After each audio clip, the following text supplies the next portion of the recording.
Family Theater presents Gene Cagney and Barbara Hale.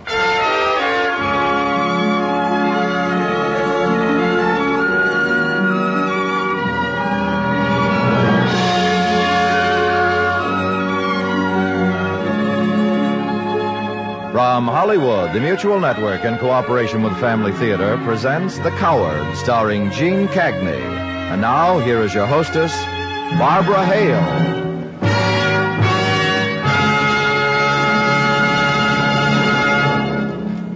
Thank you, Tony Lafrano. Family Theater's only purpose is to bring to everyone's attention a practice that must become an important part of our lives if we're to win peace for ourselves, peace for our families, and peace for the world. Family Theater urges you to pray. Pray together as a family.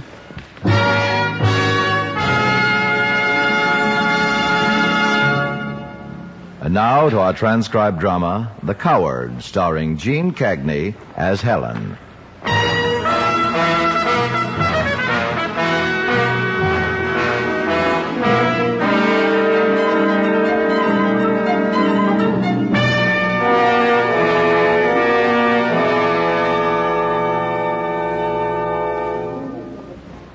Street Receiving Hospital. What's that? All right. Give me your address. Yeah? Got it. Is that near a freeway turnoff? 2 blocks east of the Benton Way turnoff. All right, I got it. Now let me read it back to you. 25530 Stockton Street. 2 blocks east of the Benton Way turnoff. Right? All right, we'll have an ambulance there in 10 minutes. Bye. Pardon me. Yes, ma'am? I was told my husband was here, that he was in an accident. Name? Albert Dana. I hope it's nothing serious. Right through that door, lady. He's not... No, he's not dead. In fact, I think he's going to be all right. Why don't you go in and talk to the doc right through that door? Thank you. Thank you, officer.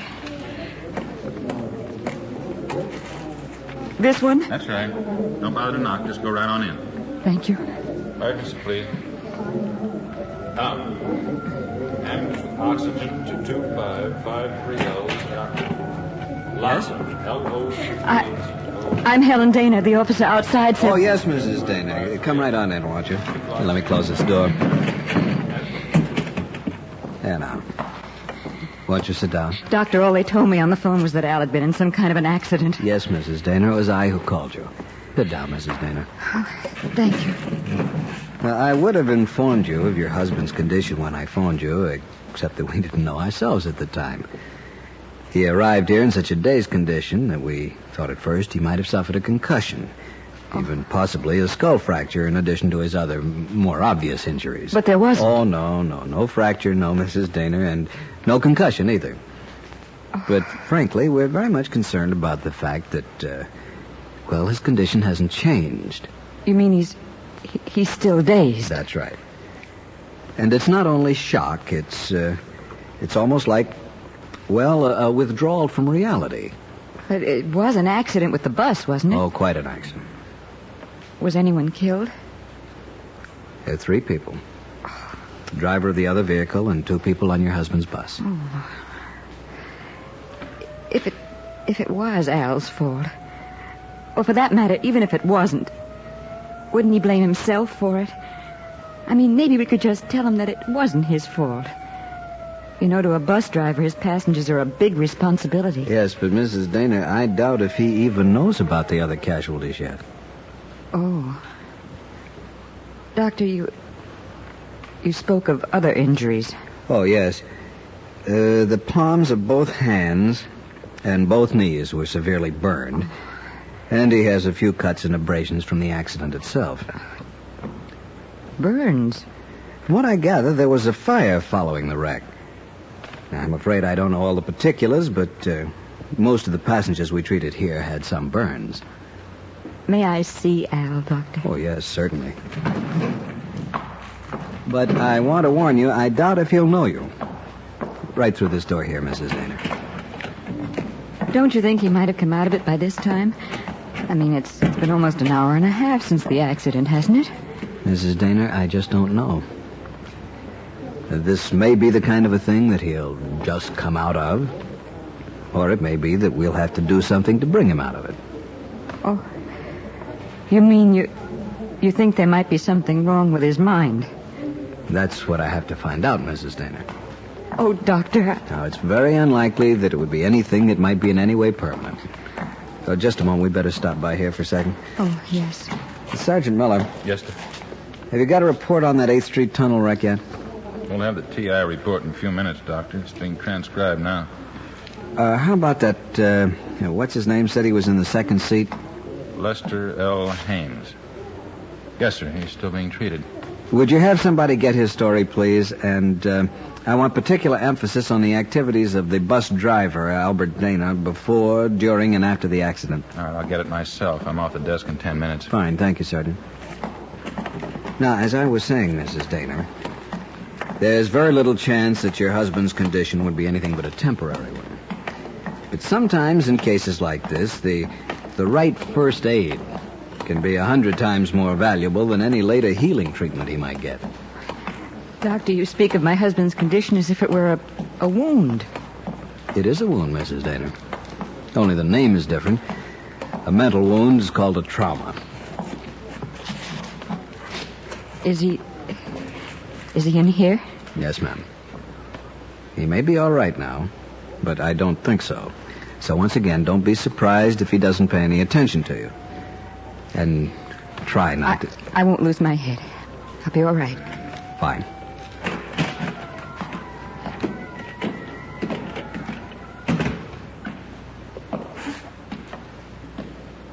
Oh, Al. Al, honey. Doctor? Hey, Mrs. Dana, this is Miss Peterson, your husband's nurse. Mrs. Dana? All those bandages.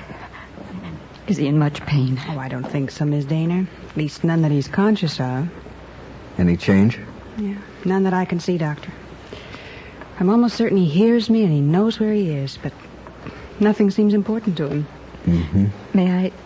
Oh, certainly.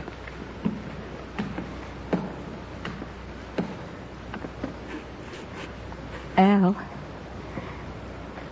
Al, it's me, Helen. Al. Mr. Dana, your wife is here to see you. Al. Al, please. It's me, Helen. I'm afraid it's no use, Miss Dana. He's just staring at the ceiling. Has he been like this since I left? Well, he's spoken a few times. Something about Red Beach. At least that's what it sounded like. And once he said Omaha. Omaha? Mm-hmm. Does that mean anything to you, Mrs. Dana? Pardon me? Does the word Omaha have any special significance? I can't think of any. Oh, and he said one other thing. It sounded like a name. What name? Huey. Just Huey. Mm-hmm. I didn't hear anything after that. Huey. Quiet. Huey. I'm not a coward. But I don't want to be dead, Huey. If I go out there, I'm dead. Like you. I'm sorry. I'm sorry.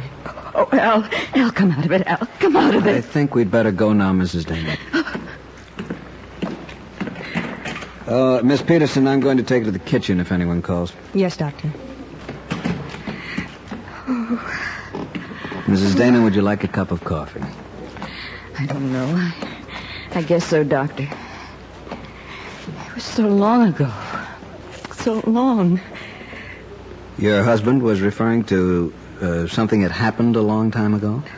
At first it didn't make sense, that business about Red Beach and Omaha, but then when he mentioned Huey... Doctor, maybe we'd better have that coffee and I'll tell you about it. All right. Hey, Doctor, just a second. Oh, yes, Sergeant. I got the report from traffic investigation. Thought you might want to look at it right away. You haven't talked to Hames yet? He's still getting treatment, Doctor. He was one of the last ones to come in. It'll be a few minutes yet. I'll talk to him. Yes, sir. Like to look at the TI report? Oh, yes, thank you, I would. Seems like the lady's husband was the hero of the affair. My husband? He and this fellow Hames pulled all the passengers out of the wreck. I take it you've already read this? Yes, sir. What happened, Sergeant? Well, ma'am, according to that report, your husband's bus was going through the 8th Street tunnel when an oil tanker coming in the other direction jackknifed. Your husband hit it. Wasn't any choice. Then he and this other man, Hames, pulled out all the people. All but the driver of the tanker and 2 of the bus passengers. Is that all? All except, well, things like skid mark measurements, things like that, Doctor. Oh, there was one other thing. When the ambulance crew picked him up at the scene of the accident, he was sitting in the street crying.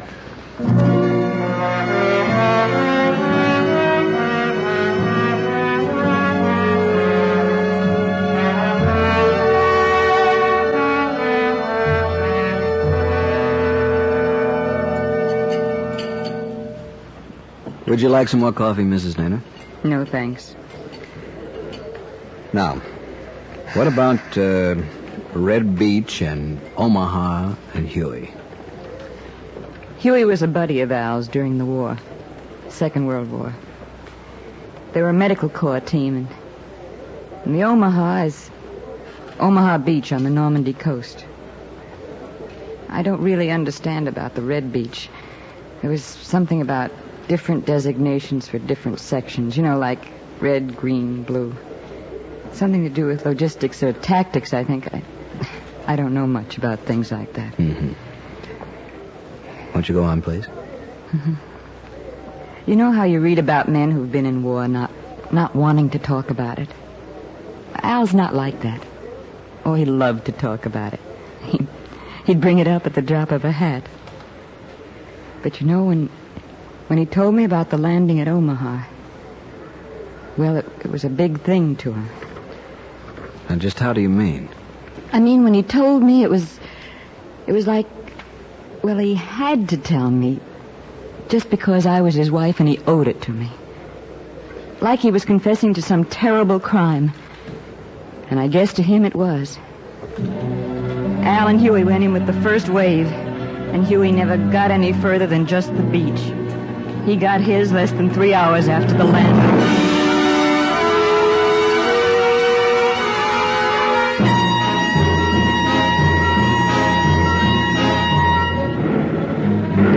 The way Al told it, I could almost imagine I'd been there myself, hearing the sound of the firing, breathing the salt air mixed with the smells of burning powder and sweat and death, and feeling the fatigue that comes from trying to be 10 places at the same time, feeling the hopelessness of trying to keep up with the casualties and the strain of having to keep those feelings to yourself. After a little more than 2 hours, Al and Huey had used up all their supplies, and the 2 of them ran back to one of the empty landing barges for more. Get all right? Yeah, I think so. Better sit down for a minute and get my wind. Yeah. Oh, man.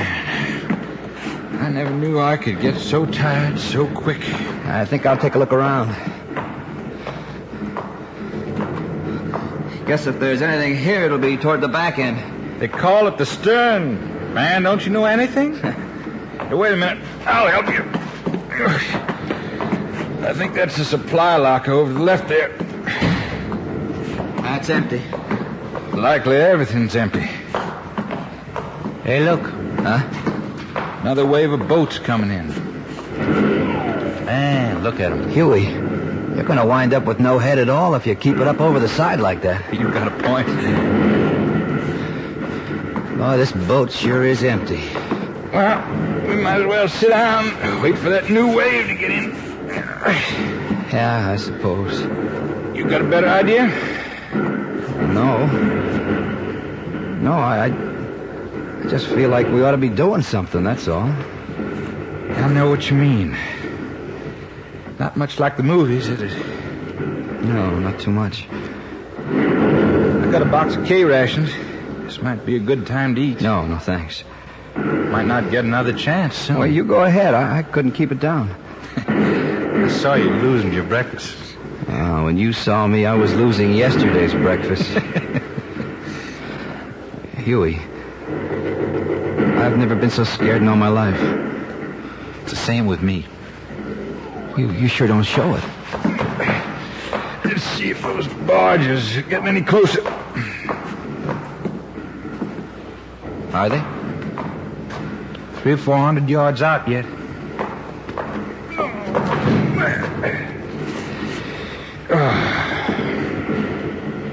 No, you talk about being scared. Being scared doesn't matter if you don't show it. Yeah? Besides, there's different kinds of scared. Why'd they make you a medic?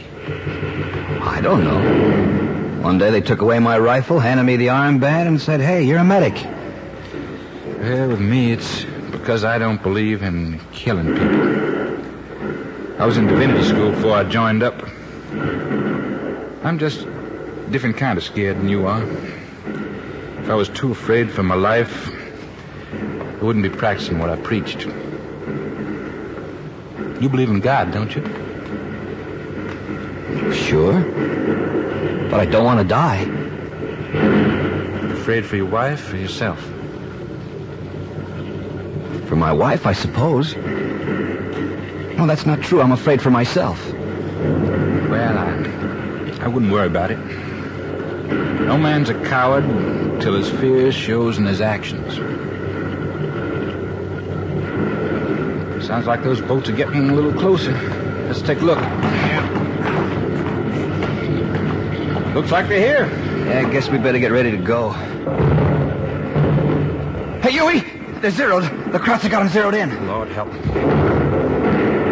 Caught them dead center, the whole barge. We gotta get out there. Get out there? Come on, we gotta get out there. Huey, there's nobody alive in that barge. Is there a chance in 1,000? Well, maybe 1 in 1,000. All right, then, let go of me. We got no supplies. Even if there was someone alive, we couldn't do anything. I gotta try. Now you let go of me. Aren't you afraid? All right, stay, but let go of me. Don't be a fool, Huey. Better a fool than a coward. Now let's go. Huey, wait! There's a time to be afraid, Huey! Huey!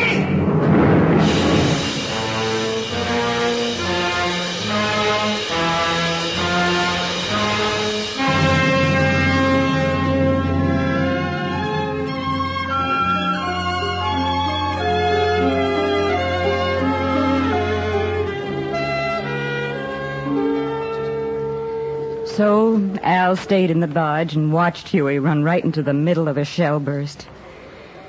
And you know something, Doctor? I don't think Al has ever forgiven himself for not being there. For not getting killed with him. But he lived to help other people in other battles. I told him that. He patched up people all the way to Berlin. But, well, he never got over I guess you'd call it the shame of being afraid at Omaha Beach. Did he talk about it much? That first battle and Huey's death? Just once. Like he was confessing to a crime. I told you that. According to his own conscience, he did commit a crime. But it wasn't cowardice. What is it in a man that makes him judge himself so harshly, Doctor? What is it? Well, maybe he didn't really know there were no survivors in that barge. I don't know, Mrs. Dana. In your husband's case, something at the scene of the accident reminded him what happened at Omaha Beach. Let's go talk to this witness, Mr. Hames. Maybe we can find out what it was.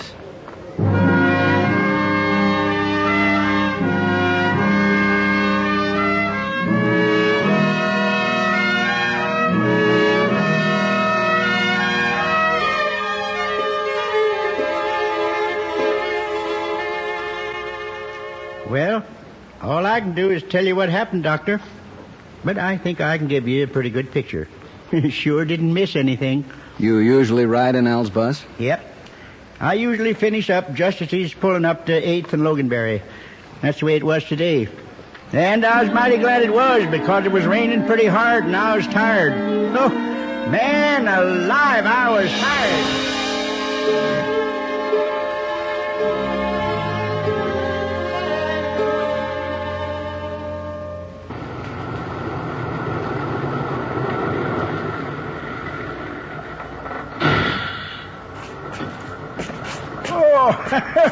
Man, am I glad to see you. Little wet out there, Les? Oh, you better believe it.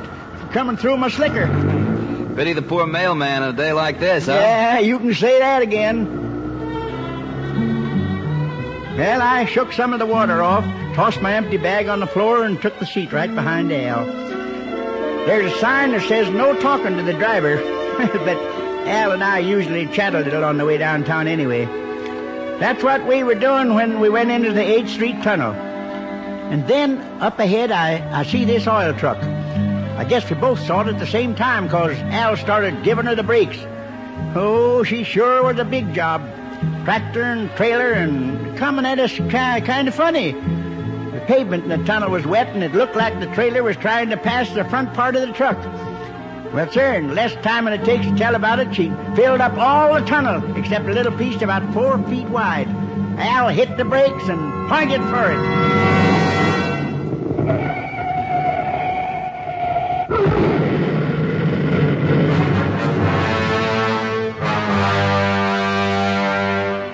Well, when I got up off the floor, the inside of the bus was a shamble. In the back, I saw some fella push open the emergency door and jump out. Then when I looked round for Al, he wasn't there. And I saw that the windshield was gone. I looked out in front, and there he was, picking himself up off the pavement. I tried to open the front door, but it was jammed up against the side of the tunnel. So I got out through the hole Al made in the windshield and ran over to see if he was hurt. And then I saw it. Al, the oil. Huh? The oil from the tanker. It's all over the street. Come on, Les. We gotta get those people out of there. That stuff starts to burn. It'll be too late. Better than half the people were already out. And there was plenty inside who just couldn't make it. Some with broken bones, some knocked out, some just so scared they couldn't move. We'd gotten all but 2 people off the bus when the oil went. There she goes. There are people still there. Come on, we gotta hurry. No, I don't think we can do it, Al. Wait a minute. Hey, wait, I said. This bus is an oven. We'll never make it. We gotta try. Come on, we gotta get him off that barge. Barge? Al, wait. Oh, all right, I'm coming. Come on. Up toward the front. Now stay close to the floor. Come on. Oh, good Lord, help us. This floor is hot. We got to a man who looked like he was more than half dead already. Between us, we dragged him down the aisle of the bus to the door. And by the time we got him there, I saw that his clothes were smoking where we dragged him on the floor. The rubber was melting off my slicker, and Al's pant legs were charred. When I looked down at my own, they was the same. And we both got burned getting over the metal edge of the emergency door, but we got the man away from the bus. Then after we'd set him down, Al turned to go back. Al, you crazy fool, you'll never make it. You'll get killed. Doesn't matter. It's my job. Now let go of me. Those people look like they was dead anyway. If there's one chance in 1,000, I got to get them out. Al, you'll only get killed, and that's no way to die. I got to try. Now let go. Al! By the time we got there, the bus was full of fire. He stopped at the emergency door. A couple of times he tried to go into that wall of flame. Then after the 3rd try, he backed off from it. He backed off and he sat down on the pavement. I went over to him and I started patting the sparks in his clothes. He just looked up at me.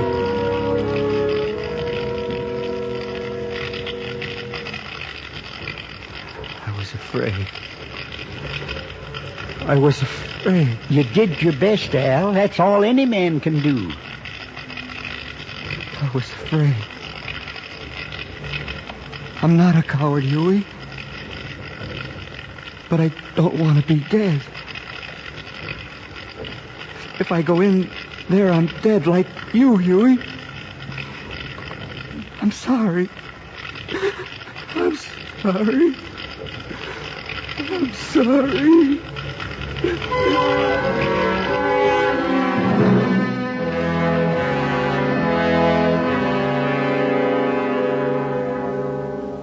I tried to comfort him, but I don't know. I just couldn't seem to get through to him. He kept talking to somebody named Huey, and he kept saying over and over again, I'm sorry. And that's about all I can tell you, Doctor. Mrs. Daner. Thank you, Mr. Ames. Basically the same kind of thing. Same decision to make, but this time... Doctor? Oh, Peterson. I was hoping Miss Dana was still here. Has there been any change, nurse? Yes, there has. A few minutes ago, Sergeant Miller dropped a copy of the final accident report off with me, thinking Mr. Dana might take an interest in it. And he did? Oh, I didn't think he was even listening until I got to the last paragraph. The last paragraph? It had the autopsy report on the 2 people left on the bus. Well, both of them died instantly at the time of the wreck. If he'd pulled them out, it would have been for nothing. Did he say anything? Well, yes, he kind of smiled and said, I was right. I was right all along. And then he went to sleep. Oh, Doctor. Doctor, may I wait with him until he awakens? I think so, Mrs. Daner. Hey, what's all this about? Al's not burned much more than I am. He's going to be all right, ain't he? Yes, Mr. Hames, Al's going to be all right. Now that he's proved his point. You mean about being a coward? Oh, shoot. I could have told him he was no coward. What others tell a man's not nearly so important, Mr. Hames, as what he must tell himself. And Al just found out that, well, there really is a time to be afraid. That discretion is an important part of valor.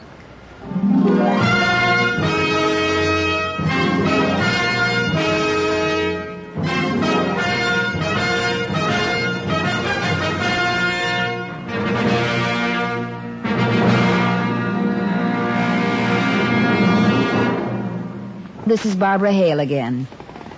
I think no one will disagree that as far as worldly goods are concerned, there are, roughly speaking, 2 kinds of families. Those who have enough and those who haven't. There may be many degrees in each category, and the dividing line isn't always obvious. But roughly, that's about the way it stacks up. The same is true regarding family happiness. We know that some families are unhappy even though they have millions. While on the other hand, there are families who cling closer together in their poverty. Love lights the hearth even when there isn't a fire. The point of all this is that none of us is self-sufficient, and even the closest family isn't sufficient unto itself.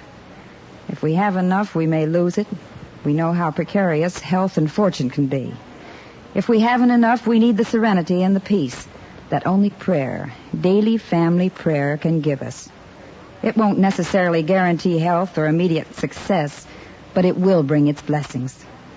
And if family peace is all but a stranger in our homes, it could be because our Heavenly Father is a stranger there too. This is why we are urged to pray together daily if possible as families. Family Theater tells us each week this very simple but very mighty truth. The family that prays together stays together. More things are wrought by prayer than this world dreams of.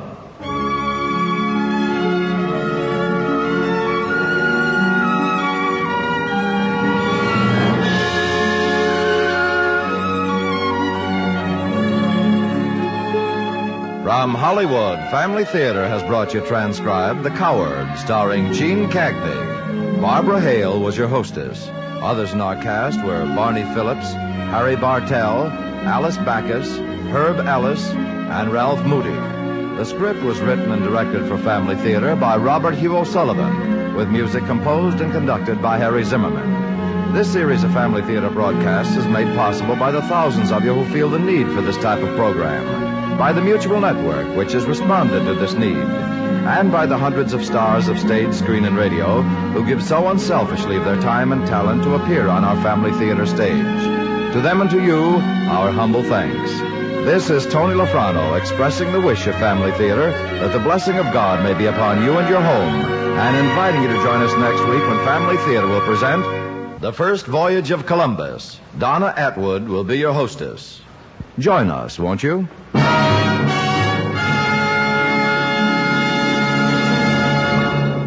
Family Theater is broadcast throughout the world and originates in the Hollywood studios of the world's largest network. This is Mutual, the radio network for all America.